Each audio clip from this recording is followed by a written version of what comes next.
श्री स्वामी समर्थ.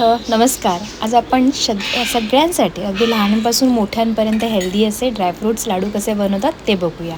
मी यामध्ये बदाम आणि काजूचं प्रमाण जरा जास्त घेतलं, मोठी वाटी भरून घेतलं आहे. आणि पिस्ता, अक्रोड आणि मखाना छोटी छोटी वाटी घेतले. तुम्ही हवे तसं प्रमाण कमी जास्त करू शकता.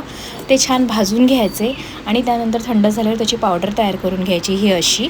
आणि नंतर मी खजूर छान असे 25-30 खजूर घेतलेत, ते छान निवडून ते पण जरासे गरम केलेत, म्हणजे अगदी मिक्सरला वाटता येईल असे गरम करून हे बघा पेस्ट करून मी ती लाडूमध्ये मिक्स करायसाठी तयार केली, लाडूमध्ये म्हणजे पावडरमध्ये.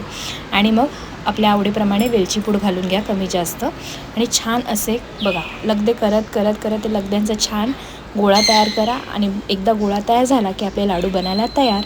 हे असे छान लाडू वळायला लागलेत. हे पहा, हे लाडू खरंच खूपच पौष्टिक आहेत. तुम्ही रेसिपी पाहिल्याबद्दल धन्यवाद. श्री स्वामी समर्थ. नमस्कार.